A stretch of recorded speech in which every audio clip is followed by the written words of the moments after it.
Hi guys, so before we get into it, a quick disclaimer that there will be some spoilers today, although I will refrain from giving you the film's biggest twist that you find out quite close to the end. So the other night I watched my very first Pete Walker directed movie. He was famous for doing horror films and sexploitation films. I'm not personally into the latter, but if you do like a little bit of sexploitation, then why not give Pete Walker a try? I'm sure he has plenty of sleazy material in his back catalogue for you to get your teeth into. But the film that I opted for was Frightmare, very much an out-and-out horror film. It's described on Wiki as a slasher, but I think this is a little bit too simplistic. I'd describe it more as a slasher drama because it does have a very believable tint to it. It feels like a very believable bit of world building with believable characters, a very believable family situation within. The person who recommended this to me compared it to Deathline, that Donald Pleasance horror from the early 70s, and I'd kind of agree with that. Both films are British for a start, but they both have that realistic vibe to them. So in terms of the plot, because let's face it, the title Frightmare doesn't exactly give much away, does it? We start off with a guy being murdered in a caravan at a fairground. This was carried out by a husband and wife team. They're both psychotic, and not long after, they are caught and sent to a mental institution. So at this point, you're probably thinking, oh, they're going to get out and they're going to do more murders. But actually, they see their sentence out, and when they are released, they're both, I'd say, about 60, that kind of age. And they appear to have reformed. They live in a cottage. They're not really doing anything to anybody. But have they truly reformed? I mean, we've got to have a movie, haven't we? So as the film goes on, we will find out whether one or both of them is still dangerous to society. And just to complicate matters further, they have a couple of adult daughters living nearby, so they could be in danger, or maybe they're in cahoots with their parents, who knows? So lots of exciting possibilities here, and I couldn't wait to find out how things panned out. However, the film makes very clear from a very early stage that Dorothy, at least, is still crazy. So I guess the main mystery of the film is whether anybody else is just like her. But I really love the performance of the woman who plays this character. Her name is Sheila Keith. I'd never previously heard of her, but looking at her filmography, I can see that she mostly did Pete Walker movies, so that will be why. Hopefully she didn't do any of the sexploitation ones, but who the hell knows. But she really throws herself into this role. The performance reminds me of the one that Betsy Palmer puts in at the end of Friday the 13th. It's that same level of commitment to just being completely off the deep end. And I like the fact that this character has tried to go straight. She's really made a big effort to reform. Maybe she's even convinced herself that she's better now. But ultimately, I guess she can't quite control the urges. But that for me is more interesting than just having a middle-aged woman who is completely 100% evil. You know, that sort of pure evil character can be fun, but I think what Sheila Keith is doing in this movie certainly deserves more credit. She's got this interesting thing that she does with tarot cards. So I guess for a hobby, she invites clients around and she'll give them a reading. And during this, I'm looking at all the cards, wondering if there's any clues here as to whether Dorothy is going to kill her client or not. But other than the appearance of a death card, I'm not sure if the other cards are contributing to what's going on necessarily. But it could be that the cards have got nothing to do with the decision Dorothy is about to make. And maybe she's just going to kill these people anyway. Maybe she's just going on a gut feeling that particular day as to whether she kills the client or not.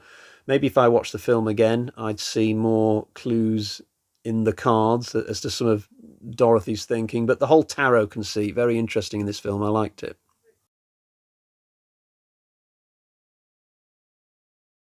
The two main characters are the two children, Debbie and Jackie, but they are very different. They are like chalk and cheese, even though they live together. Jackie is a psychology major of some description. She's got her life in order. She's a very sensible person.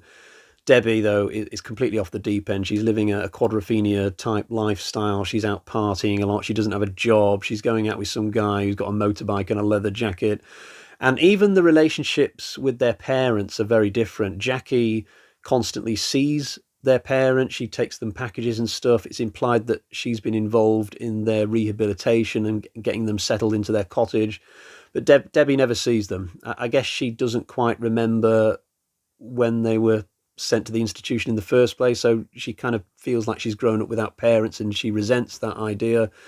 So the two sisters are in very different situations, and they've got very different outlooks on their parents. The fact that Debbie is the way that she is gives us this interesting window into 70s youth culture, because we see a lot of party scenes and we get some music and we get to see kids going around town and stuff. It's always fun to see that kind of stuff in films from this time period. What this film does really well is it just keeps you really engaged all the way through the story, no matter whose subplot we're watching. You can often judge a film that way. How much is it interesting you, even during the more unremarkable parts of the script? I was watching the Incredible Hulk movie with my son the other night, the 2008 one, and I've got to say there are 3 amazing action sequences in that film. But in between those moments where we're just watching Edward Norton and Liv Tyler go through their whole romantic plot with each other, I was bored as hell. I was on my phone, and then suddenly after a while another action sequence would start and I'd be like, oh, I'm back on the film again. But that to me doesn't really make a good movie. But Frightmare, totally different. Like, I was hanging on every word of this movie all the way through, even though we're dealing with many different threads, quite a few different characters. There's no one compartment in this movie which lets the side down. I was listening to every word, watching every little bit of body language to see if it connected somehow in some unexpected way to our 2 sleeper killers, our 2 potential murderers who are just potentially waiting to come back to life again. Even on a technical level, I found myself really impressed with Pete Walker come the end of this. This film's got a gorgeous colour palette, lots of vibrant colours used from scene to scene, whether it's the clothes that characters are wearing or other large things that might be in shot. It's less noticeable, I think, in the second half of the movie. Though probably my brain's adjusting to the whole thing by then. But also, it's the second half of the movie where we spend more and more time at Dorothy's cottage, which has got to be bleak and dark because, you know, that's where dark things are happening, probably. But I like the overall look of the movie. It's a gorgeous movie.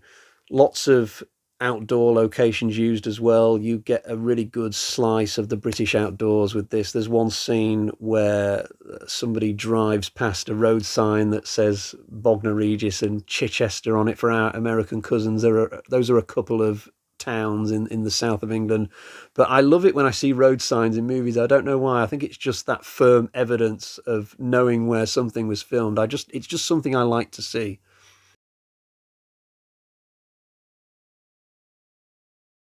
The film is quite violent, I'd say, for a 1970s film, at least in very small patches. So to begin with this, people are dying off screen or they're just disappearing and we're not sure if they're even dead. And for a while I'm thinking, okay, so kills are not going to be this film's forte. It's going to be more about the story and the atmosphere, which is absolutely fine if that's the case. But then by the end of the film, we're watching somebody getting their eyes stabbed with a pitchfork and you can see every thrust going into the eyes. And I'm thinking, whoa. So this film is not afraid of giving you a great burst of gore, but there's definitely way more kills that are happening off screen. The movie is very keen to maintain its artistic integrity in terms of the story it wants to show you, but it can certainly ratchet it up when the time comes. If this film was a song, it would be quite mellow for a while, and then there'd be like this bombastic section towards the end, and then it would finish kind of mellow again. Overall, I really enjoyed Frightmare. Its unimaginative title notwithstanding, and it's free to watch on YouTube, so absolutely no excuses not to check it out. I will say that this was not Walker's first horror film. I think it was like his 3rd or his 4th. I think my friend Adrian may have recommended his very best, in his opinion. So it could be that all the other Pete Walker films I watch from here on out are not as good as this one. It's a bit like if you were trying to get somebody into John Carpenter, you're likely to recommend Halloween, right? You're not going to tell them to go and watch Big Trouble in Little China. So my brain is certainly aware to the possibility that there could be a downward slide after this. But for now, I'm just happy that I watched a really good horror film. I don't think we even had any negatives today. did we really? So, yeah, this is a really good one, and I thoroughly recommend it.